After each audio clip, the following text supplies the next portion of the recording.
Përshëndetje miqtë e mi. Sot kam menduar të përgatis një pul me finok dhe për këtë recet do të më duhet një pul e cila është gati 1,5 kg. Do të përdorim 2 finok, ja ku i kemi, një portokalla. Këtu kemi gjalp, mund të përdorim edhe gjalp sipas dëshirës, sepse e dim që shkon shumë me pulën e pjekur dhe mund të përdorim 20, 30 deri në 50 gram gjalp. Kemi disa thelpinj hudhër, gjithashtu do të përdorim kripën, piperin.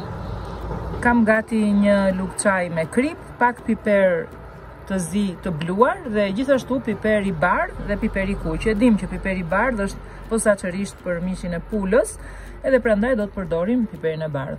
Këtu kemi edhe gati një lugë çaj me trumz, kjo është nga pjesa e malit të dajtit. Unë e kam mbledhur vetë, e kam larë, e kam pastruar, e kam tharë, e kam vendosur në një kavanoz dhe e përdor zakonisht për mishin.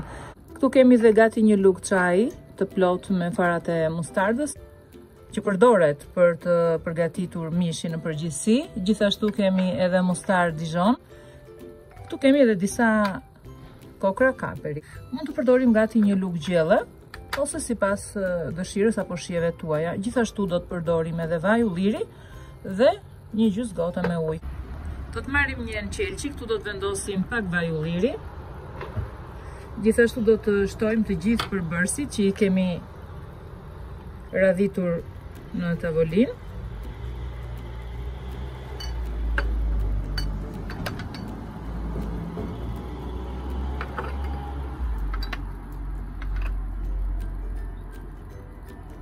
Do të shtojmë kripën, piperin dhe kokrat e piperit. Gjithashtu këtu do të shtojmë edhe hudhrat. Mendoj t'i pres vetëm një herë në mes, në këtë mënyrë. Kush dëshiron mund t'i heqë edhe pjesën e brendshme. Do të shtojmë edhe trumzën dhe do t'i përziejmë.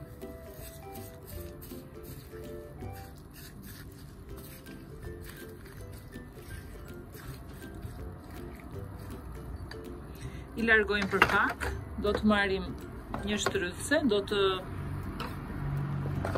presim portokallin.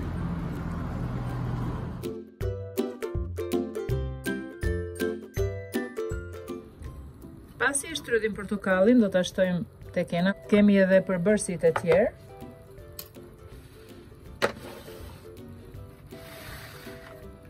Dhe do t'i përziejmë sërish bashkë të gjithë përbërësit.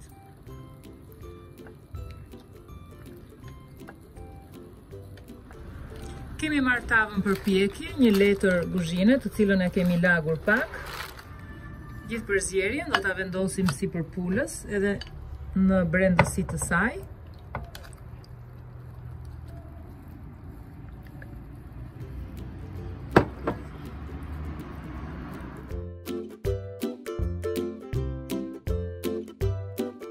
Ja ku e kemi vendosur tani edhe në furrë, do ta vazhdojmë pjekjen për 20-25 minuta në 200 gradë, edhe më pas do të shtojmë edhe pjesën tjetër.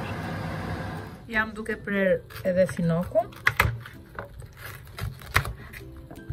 Do t'i heqim këto pjesët e forta.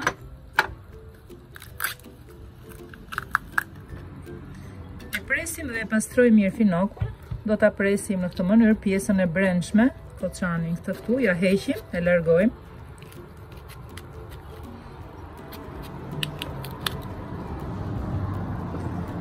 Unë do t'a pres në pjesë të tilla, ja ku e kemi.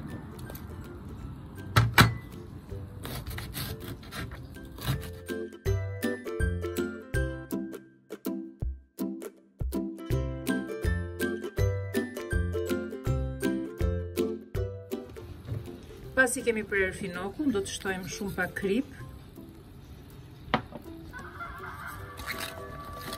Në përziejmë edhe do t'i vendosim tek tava ku kemi dhënë pulën për të marrë një faqe. Pothuajse ka kaluar gati 25 minuta. Unë e kam vendosur në 200 gradë dhe pula, si të shohim, është në gjysmën e pjekjes sepse ka nevojë akoma.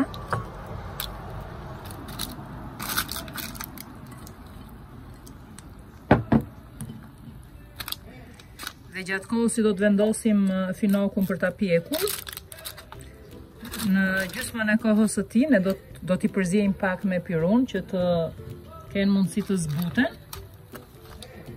Unë nuk e dua shumë të thata dhe do t'i vendos shumë pak ujë. Por siç po ju thoja, mund t'i përziejmë pak me një pirun gjatë gjysmës së kohës së tyre të pjekjes. Gjithashtu do të shtojmë edhe pak kaperi.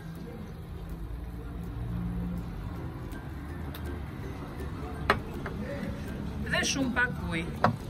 E zbutim pulën sipër sepse e ndihmon. Do më pëlqente në këtë moment të vendos edhe pak gjalp tek pula.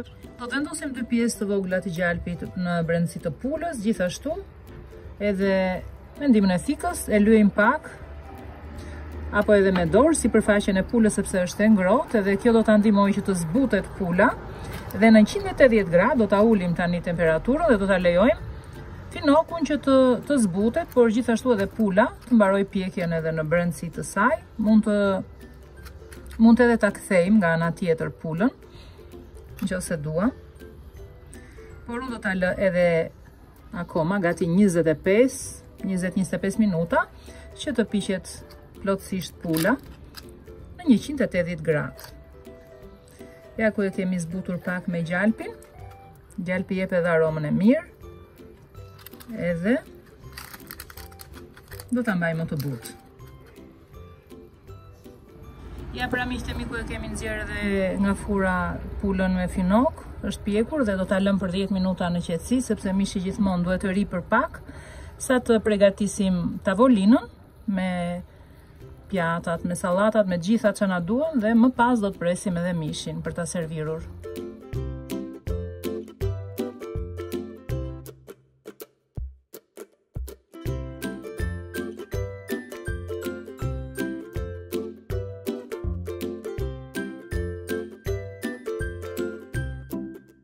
Ja pra ku kemi përgatitur një drekë festive me pulë dhe me finok, që në qoftë se e përgatisni edhe ju, kështu si unë, besoj që do t'ju pëlqejë shumë, sepse me të vërtetë është shumë e shijshme. Mos harroni të lini komentin tuaj. Dhe shpresoj ta ndiqni deri në fund recetën edhe ta përgatisni edhe ju.